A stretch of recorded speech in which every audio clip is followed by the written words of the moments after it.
Night travel பண்ணிகிட்ருக்கோம். இங்கே எல்லோரும் பழனிக்கு பாத யாத்திரையாக நடந்து போயிட்டுருக்குறாங்க பாருங்க. நிறைய பேர் போகிறாங்க. எத்தனை நாள் நடையோ தெரில. காலில் செருப்பு இல்லாமல் விரதத்தோட பழனி கோயிலுக்கு பாத யாத்திரையாக நடக்க ஆரம்பிச்சிருக்காங்க.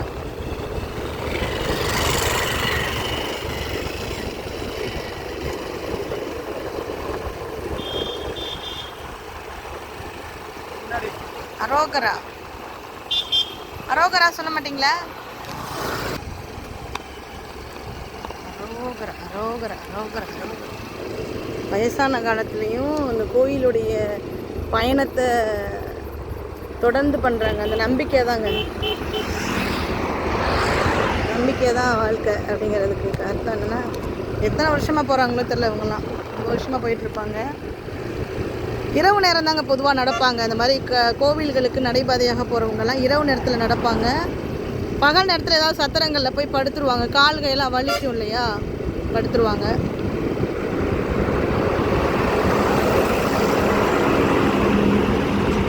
முதல் நாள் வந்து கொஞ்சம் நடந்தாலும் வலி ரொம்ப தெரியும். அப்புறம் போக போக கொஞ்சம் கொஞ்சமாக வலி குறைஞ்சிரும். கொஞ்சம் நல்லாவும் அந்த சந்தோஷத்தில் வலி தெரியாது. கோயில் இந்த கொஞ்சம் தூரம் தானே, இந்த கொஞ்சம் தூரம் தானேன்னு கோவில் பக்கம் வந்துட்டோம்ல 10 கிலோமீட்டர் தள்ளிட்டோம்ல, 20 கிலோமீட்டர் நடந்துட்டோம்ல அப்படிங்கிற எண்ணம் தான் இருக்குமே தவிர, கால் வலிக்குதே கடவுளே அப்படின்னு நினைக்கவே மாட்டாங்க. ஏன்னா கடவுள் மேலே இருக்கக்கூடிய ஆசையும் நடந்து போகிறது மேலே இருக்கக்கூடிய விருப்பமும் தான் அதுக்கான காரணம். நம்ம ஒரு விஷயத்தை விரும்பிட்டோம் அப்படின்னா அது கண்டிப்பாக நமக்கு செய்யணும் அப்படின்னு தோணும். விருப்பம் இல்லாத ஒரு செயல்களை செய்கிறதுக்கு நம்ம யோசிப்போம். ஒரு விஷயத்தை செய்யணும்னு நினச்சிட்டோம்னா, விரும்பிட்டோம்னா கண்டிப்பாக நம்மளால் செய்ய முடியும். அந்த தைரியமும் தன்னம்பிக்கையும் மனசு கொடுக்கும் உடம்புக்கு. அதுதான் வயசானாலும் அந்த தாத்தா அந்த வயசானவங்களாம் நடந்து வர்றாங்கன்னா அவங்க விரும்பினதுனால அந்த விஷயத்த செய்ய முடியுது. எவ்வளோ அழகாக இருக்குது பார்த்தீங்களா ரோடு. இரவு நேரத்தில் இந்த லைட்டிங் செம்மையாக இருக்குது. பாதையில் நல்ல ரோடு நல்லா இருக்குது. நம்ம வந்து இப்போ எந்த ஊர் வந்திருக்கோன்னா, இந்த பாலம் ஏறி இறங்கிட்டோம் அப்படின்னா எரிச்சி வந்துடும். ஆமாம், பாலைவனம் இதெல்லாம் அங்கே தான் இருக்குது. அழியாநிலை வந்துட்டோம் நினைக்கிறேன். அழியாநிலை தாண்டிட்டோம்னு நினைக்கிறேன். என்ன ஊர் பார்த்துருவோமா?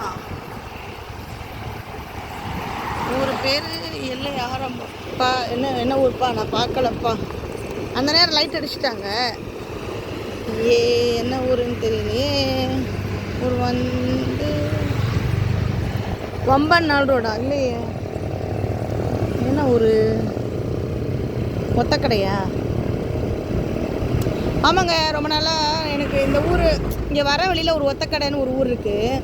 அந்த ஊர் வந்து அந்த ஊருக்கு வரும்போது அந்த ஊரோட கதை சொல்கிறாங்க. இது ஒரு சரி என்ன ஊருன்னு தெரில. ஒரே இருட்டாக இருக்கு இல்லையா பயணத்தில், அதனால் சொல்ல தெரில. அந்த ஒத்தக்கடைங்கிற ஊரோட பேர் எப்படி இருந்துச்சுன்னா, சுற்று வட்டாரத்துலேயே ஒரே ஒரு கடை இருக்குமா, ஒரு குடிசை. நான் முன்னாடி அறந்தாங்கிக்கு வந்துட்டு போகும்போது, அதாவது எப்படின்னா ஒரு கேஸ் விசாரணை அது இதுன்னு வந்துட்டு போவேன். நான் அப்போ ஒரு டீ கடையில் டீ குடிப்பேன். அந்த ஒத்தக்கடைங்கிற ஸ்டாப்பில் வண்டியை நிப்பாட்டிட்டு ஒரு டீ கடையில் டீ குடிப்பேன். அந்த டீ கடைக்கார்ட்ட கேட்டேன், ஆனால் இந்த ஊருக்கு ஏன்னா ஒத்தக்கடைன்னு பேர் வந்துச்சு அப்படின்னு. நம்ம தான் யோசிப்போமே, எல்லா கேள்வியும் கேட்போமே. அப்படி ஒரு கேள்வி கேட்கும்போது அந்த அண்ணாச்சி சொன்னார், நம்ம டீ கடைக்கு நேர் எய்த்தாப்பில் ஒரு கொட்டகை இருக்குது பாருங்களேன், அந்த கொட்டகை அப்படின்னு சொன்னார். அவர் சொல்லும்போது அந்த கொட்டகை மட்டும்தான் அந்த ஊருக்கே ஒரு கடை. அந்த கடையை தான் எல்லோரும் ஒத்தக்கடைன்னு சொல்லுவாங்க. அது ஒரு குடிசை கொட்டகை தான். அதில் வந்து இந்த தீப்பெட்டி, தேவையான பொருட்கள், மளிகை ஜாமான், அது மாதிரி சின்ன சின்ன விஷயங்கள்லாம் வச்சுருப்பாங்க. ஊருக்குள்ளே இருக்கிறவங்களாம், ஏங்க இந்த ஒத்தக்கடை இருக்குல்ல, அதாவது ஒரு கடை, அந்த ஒத்தக்கடை இருக்குல்ல, அந்த கடையில் ஏதாச்சும் வாங்கிட்டு வாங்க அப்படின்னு சொல்லுவாங்களாம். உடனே எல்லோரும் வாங்கிட்டு வருவாங்களாம் அந்த ஊருக்காரவங்களாம். அப்புறம் எங்கேப்பா போகிற? லோ பாருங்க ஒரு ஒத்த கடை தெரியுதா, அங்கே தான் போகிறேன் அப்படின்னு சொல்லுவாங்களாம். அப்புறம் பஸ்ஸு டிரைவர் இந்த மாதிரிலாம் வரும்போது, எங்கனப்பா இறக்கி விடணும், கோவில் ஏதோ விசேஷம் எங்கேப்பா போகணும் அப்படின்னு கேட்கும்போது, அந்த ஒத்தக்கடை இருக்குல்ல அந்த இடத்துல இறக்கி விடுங்க அப்படின்னாங்களாம். அப்படியே அது பரவி ஒத்தக்கடை ஒரு கடை இருந்ததுனால அது ஒத்த கடை அப்படிங்கிற பஸ் ஸ்டாப்பாக மாறிடுச்சுன்னு சொன்னாங்க. ஆனால் இப்போ அதில் எதுவும் கடையெல்லாம் கிடையாது, சும்மா ஒரு கொட்டகை இருக்குது அந்த அந்த இடத்துல. ஏன்னா அந்த பேர் மாறிடக்கூடாது இல்லையா, இப்போயே அது அடையாளமாக சொல்கிறாங்களே இதுதான் ஒத்த கடை அப்படின்னு, அதுக்காக அந்த இடம் வச்சுருக்காங்க அப்படின்னு சொன்னாங்க. ஓகே, இந்த ஊருக்கு நான் முன்னாடி ஒரு தடவை வரும்போது மீமீசல் போயிட்டு 2 வீலரில் தான் வந்தேன். நானும் என்னோடய நண்பர் பின்னாடி உட்காந்து வந்துச்சு ஒரு லேடி, அவங்க இருந்தாங்க தோழி. கொஞ்சம் வேகமாக தான் வந்திருக்கோம், 40-45 வந்திருப்போம், அவ்வளோதான். மித வேகத்தில் வரும்போது அது புது வண்டி, இப்போ இல்லை, பழைய முன்னாடி வச்சுருந்தது, ஒரு 5 வருஷத்துக்கு முன்னாடி. மீமீசல்லேருந்து வந்தோம்னாவே நம்ம ஏதாவது மீன் கறி மீன் வாங்கிட்டு வருவாங்க, மீன் இறால் இதெல்லாம் வாங்கிட்டு, கொஞ்சம் நல்ல பெரிய எக்ஸ்போர்ட் இறால் எல்லாம் வாங்கிட்டு வரும்போது பேசிக்கிட்டு ஜாலி சிரிச்சுட்டு பேசிகிட்டே வந்தோம். ஏதோ கதை பேசிக்கிட்டு ஆஃபீஸ் விஷயமா ஏதோ பேசிட்டு சிரிச்சுட்டே வந்தோமா. வந்தால் திடீர்னு பார்த்தீங்கன்னா இந்த சைட்லேருந்து இப்படி இந்த சைட்லேருந்து ஒரு பூனை கிராஸ் ஆனிச்சு. அது கண்ணு பார்த்தீங்கன்னா அப்படி ஒரு பளிச்சுன்னு ஒரு கண்ணு. பூனை பார்த்தீங்கன்னா நாய் மாதிரி இருந்துச்சு, காட்டு பூனை, பெரிய பூனை. ஐயோ பூனை மேலே ஏற்றிடுவோமே, பிரேக் போட்டேன்னா கீழே நாங்கள் 2 பேரும் விழுந்துட்டோம். சரியான அடி, முட்டி கால் எல்லாம் அடி. அப்படியே எனக்கு உசுறு போயிட்டு உசுறு வந்துச்சு, ஏன்னா தலையிலலாம் நல்ல அடி. பிரேக் போட்டதுனால ஃப்ரண்ட் பேக்கே சேர்த்து பிடிச்சிட்டேன்னா என்னன்னு தெரில, அதில் விழுந்தோம் பாருங்கள். அந்த அவங்களுக்கு ரொம்ப அடி இல்லை, அந்த அக்காவுக்கு, எனக்கு தான் ரொம்ப அடி. பார்த்திங்கன்னா ரொம்ப வேதனையோடு இருந்தேன். அப்போ ஒரு வாரம் லீவ் வேறு எடுத்துட்டேன். அதுக்கு எதுக்காக அந்த விஷயம் சொல்கிறேன்னா, அப்போ சொன்னாங்க இரவு, அது 8:30 மணி இருக்கும், இந்த மாதிரி இரவு நேரத்தில் மீனெல்லாம் இங்கிட்டு வாங்கிட்டு வரலாமா, இதெல்லாம் வந்து கொண்டு வரக்கூடாது இரவு நேரத்தில். அப்படி கொண்டு வந்தால் எங்கேயோ போனால் எரியுதுங்க, போனால் வாடை வருது, அந்த எரியிற ஸ்மெல்லு வருது. அப்படி கொண்டு வந்தால் இந்த மாதிரிலாம் விழுவாங்க அப்படி இப்படின்னாங்க. அது ஒரு பக்கம் இருக்கட்டும், நம்ம அதெல்லாம் நம்புறதில்ல, அது வேறு விஷயம். சொல்கிறேன், நாங்கள் நார்மலாக பேசிட்டு ஜாலியாக சிரிச்சுட்டு ஒரு 8:30 மணி போல் வண்டியில் வந்ததுக்கே விழுந்தோம். நான் இத்தனைக்கும் மிதமான வேகத்தில் தான் வந்தேன். அந்த பூனையை நான் பார்க்கவே, அதாவது ஓட்டும்போது பார்த்தா, அதுக்கப்புறம் எங்கிட்டு ஓடுனுச்சுன்னு கூட தெரியாது, நான் பார்க்கல, சொல்ல வரேன். அதுக்கப்புறம் நான் நைட்டில் இந்த மாதிரிலாம் வந்ததே இல்லை. ஏன்னா நான் பஸ்ஸில் தான் பெரும்பாலும் அந்த மாதிரி நேரம் ஆகும், தாமதம் ஆகும்னா பஸ்லேயே வந்துடுறது. பஸ்ஸில் வந்து எங்கெங்கே போகணுமோ அங்கெல்லாம் ஆட்டோ எடுத்துகிட்டு போயிடுவேன். ஸ்டேஷன் நாகூடி ஸ்டேஷன் போகணுமா எங்கே போகிறதுனால, இல்லை கேபு கார் புக் பண்ணி அதை எடுத்துகிட்டு போயிடுவோம். இன்றைக்கி கார் எனக்கு புக் பண்ணி தரல, கேப் புக் பண்ணி தரல, நீ போயிட்டு வந்துட்டாங்க. வேறு வழி இல்லாமல் நம்ம வந்து நம்மளுடைய சாரதி எடுத்துக்கிட்டு வந்தாச்சு. சேந்தாங்குடி, இப்போ தான் சேந்தாங்குடியை தாண்டுறோம். அப்புறம் இந்த ஊரில் ஒரு நம்ம அறந்தாங்கிலேருந்து இன்னும் புதுக்கோட்டை போகிற வழியில் ஒரு ஊர் இருக்குது, அது யாருக்கு தெரியுமா தெரியல, குளவாய்ப்பட்டி. அப்படி குளவாய்ப்பட்டிங்கிற ஊரில் ஒரு அருமையான ஒரு டீ கடை இருக்கும். குறிப்பாக கொஞ்சம் நேரம் தான் வச்சுருப்பாங்க, சாயந்தரத்து நேரத்துலேருந்து ஒரு கொஞ்சம் நேரம் தான். அவங்க ஒரு பானை நிறையா சுக்குமல்லி காஃபி கொண்டு வராங்கன்னா, அந்த ஒரு பானை சுக்குமல்லி காஃபியை மட்டும்தான் விற்பாங்க, எக்ஸ்ட்ராலாம் போட்டுகிட்டே இருக்க மாட்டாங்க. அது ஒரு விஷயம்.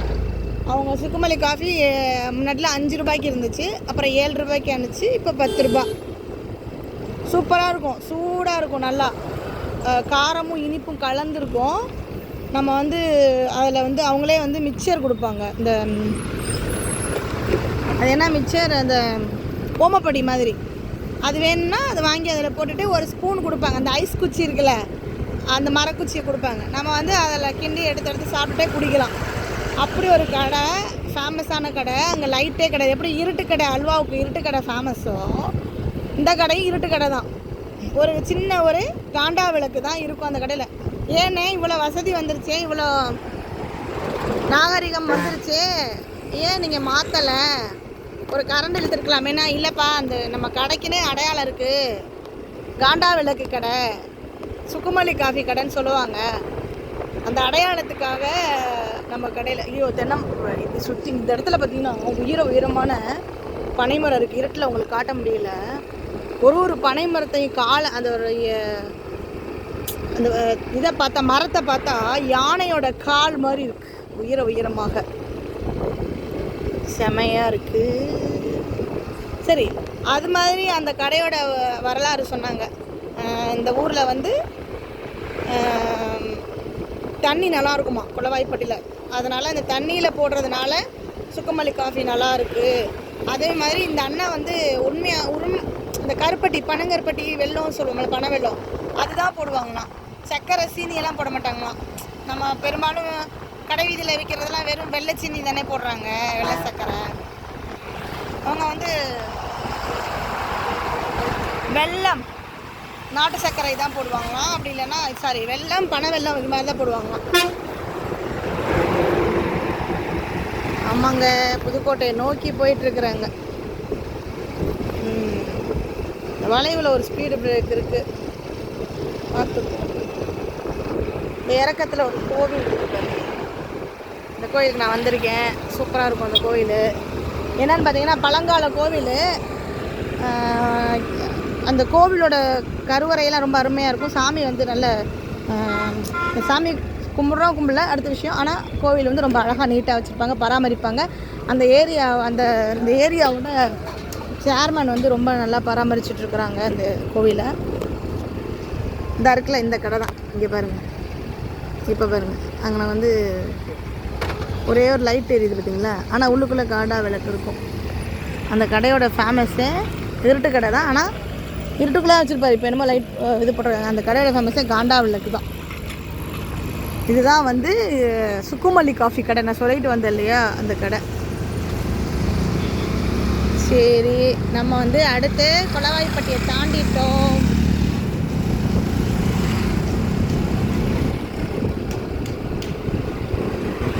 எனக்கு வந்து பொதுவாக பைக் ரைடு ரொம்ப பிடிக்கும்.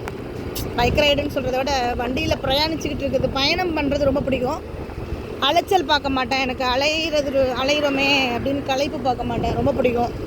அது சின்னதுலேருந்தே அப்படி தான். எங்கள் அப்பா அந்த காலத்தில் லூனா வச்சுருந்தார். நான் வந்து 7-8 வயசு இருக்கும்போது எங்கள் அப்பா ஹாஸ்பிட்டலுக்கு போகும்போது தினம் என்னை கூட்டிகிட்டு போவார். தினம் இல்லை, அந்த வாரம் ஒரு முறை விடுமுறை நாட்களில் 2 நாள் இருக்கும்ல, அப்போல்லாம் கூட்டிகிட்டு போயிடுவார். அப்போ வந்து அந்த வண்டியில் போகிறதுக்கே ஆசைப்பட்டு ஓடுவேன். முன்னாடி நிற்க வச்சுட்டு ஓட்டுவாங்களா, என்ன பின்னாடி உட்கார வச்சு ஓட்டுவாங்களா, சுற்றி இங்கிட்ட கிராமம் அங்கிட்டும் கிராமம், 2 சைடும் கிராமத்தை பார்த்துட்டே போவோம் அப்படின்ட்டு. அது மாதிரி பயணங்கிறது ரொம்ப பிடிக்கும். பயணங்கள் என்றைக்குமே முடியாது. எல்லாருக்கும் பிடிச்சது பயணம் தானே. சிலர் வந்து அலையிறது ரொம்ப பிடிக்காது, வீட்டில் சும்மா இருக்கும்னு நினைப்பாங்க. வடிவேலு சொல்கிற மாதிரி சும்மா இருக்கிறது எவ்வளோ கஷ்டம் இல்லை, சும்மா இருக்கிறது தாங்க கஷ்டம்.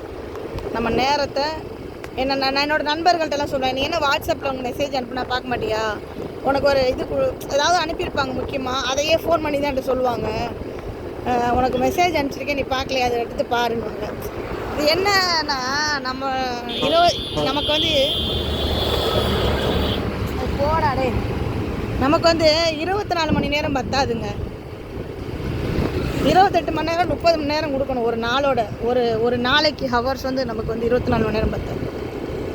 ஆமாம், நமக்கு என்ன வீட்டு வேலையும் பார்க்கணும், சமூக வேலையும் பார்க்கணும், பாப்பாவையும் பார்த்துக்கணும், ஸ்கூலுக்கு அனுப்பி எல்லா வேலையும் பார்க்கணும், அடுத்து நம்ம ஆஃபீஸ்க்கும் போய்க்கணும், இடையில வந்து அவேர்னஸும் பண்ணிக்கணும், யூடியூப்பும் பார்த்துக்குறோம், நிறையா விஷயங்கள் பார்க்குறதுனால நமக்கு அந்த 24 மணி நேரம் பத்தலை.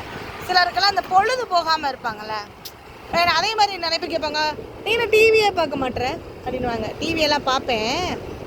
இந்த ஊர் சொல்ல மறந்துடுறேன், இந்த ஊர் யார் ஊர் தெரியுமா? ஒரு நாள் இந்த ஊர் லைவ் போடுறேன் பாருங்கள், பகலில் போடுறேன். ஆமாம், இந்த ஊர் வந்து புதுக்கோட்டையில் எஸ்ஆர்னு ஒருத்தவங்க இருக்காங்க, அவங்களோட ஊர். அவங்க யாருன்னா தொழிலதிபர் எஸ்ஆர், நிறைய பேர் தெரிஞ்சிருக்கோம். அவங்க ஊர் அப்படியே சூப்பராக இருக்குங்க. ஊரே பார்த்திங்கன்னா ரிச்சாக இருக்கும். உள்ளுக்குள்ளே வெளியில் இருக்கிறவங்களாம் சும்மா கடை வச்சுருக்காங்க. அந்த ஊரை பார்த்திங்கன்னா சின்ன சிங்கப்பூர் தாங்க. அப்படியே ஒரு தூசி தும்பட்டை பார்க்க முடியாது. ரோடெல்லாம் பார்த்திங்கன்னா அவ்வளோ பளிச்சின்னு போட்டிருப்பாங்க.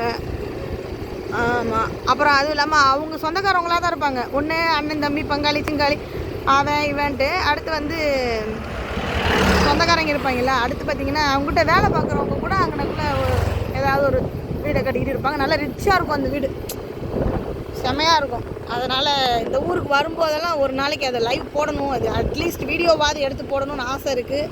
கண்டிப்பாக ஒரு நாள் பண்ணுவோம், சரிங்களா? ஏன்னா அது சீர்த்தி கண்ணமாக வரணும். கண்ணமாக வந்தால் தான் அதுக்கு சரியாக எடுக்க முடியும். வண்டி ஓடிட்டே எடுக்கிறது கொஞ்சம் கஷ்டம்.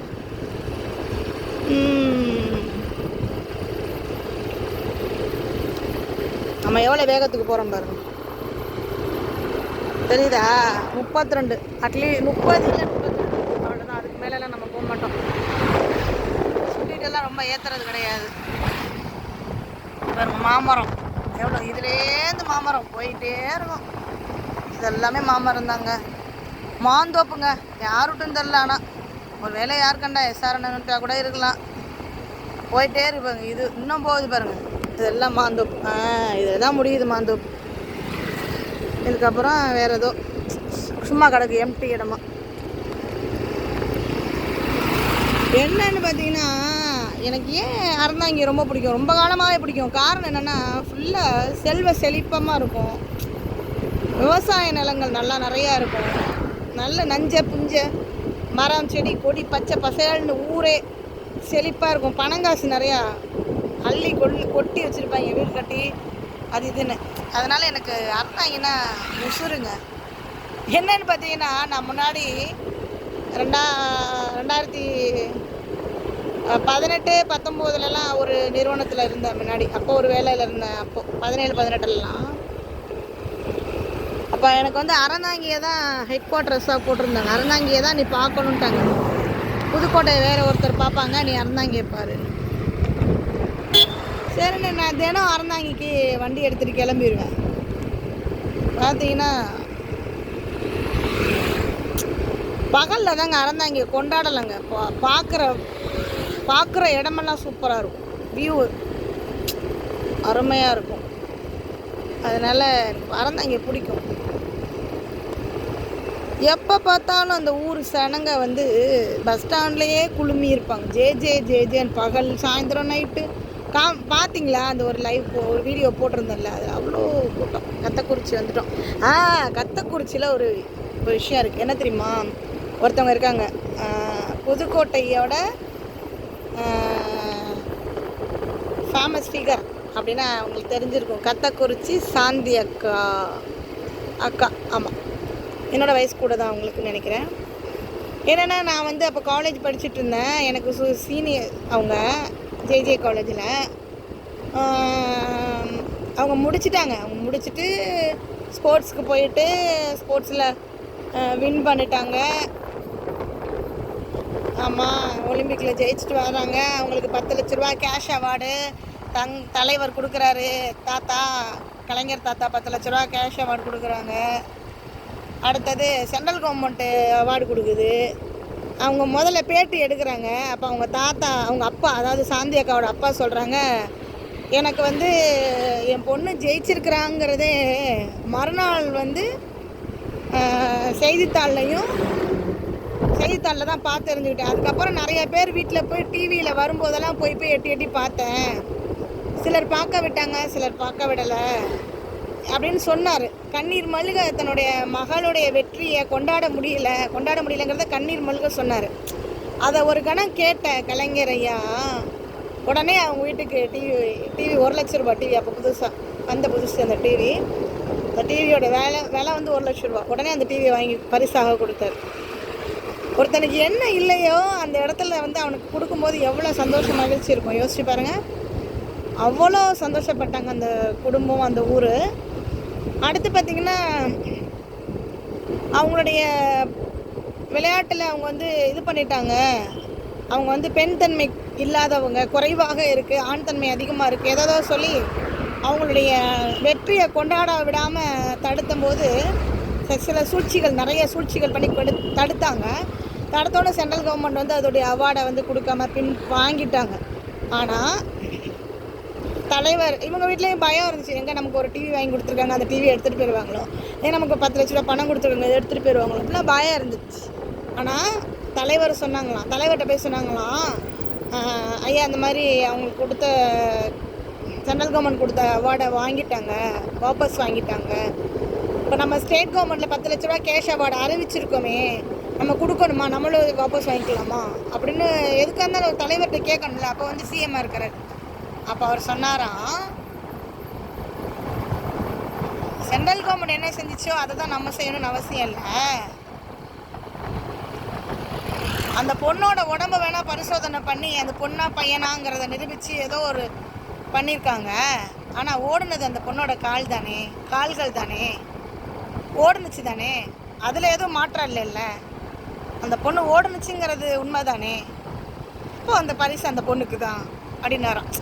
அதை நான் இப்போ சொல்லும்போது கூட எனக்கு மெய் சிலிர்க்குது. ஏன்னா அவ்வளோ பெரிய ஒரு ஒரு மனசு யாருக்கு வரும் சொல்லுங்கள்? ஒரு ஏழை குடும்பம், ஒரு தாழ்த்தப்பட்ட ஒரு ஏதோ ஒரு சமூகத்தை சார்ந்தவங்க, ஒரு ஏழை ஊரில் புறந்தள்ளப்பட்ட ஒரு ஏழை குடும்பம், ஒரு கஷ்டப்படுற ஒரு சூழ்நிலையில் வல்னரபிளாக இருக்கக்கூடியவங்களுக்கு வீடு இல்லை, வீடற்றவங்க ஒரு சின்ன குடிசைக்குள்ளே இருக்கிறாங்க. அவங்களுக்கு ஒரு பெரிய டிவி, கலர் டிவி, பெரிய டிவி, 10 லட்ச ரூபா அவார்டுங்கிறது அவங்களுக்கு எவ்வளோ சந்தோஷமாக இருக்குமோ, அந்த சந்தோஷத்தை நான் பிடுங்கி அப்படியே ஒன்றும் அரசாங்கத்துக்கு சேர்க்க வேண்டாம்.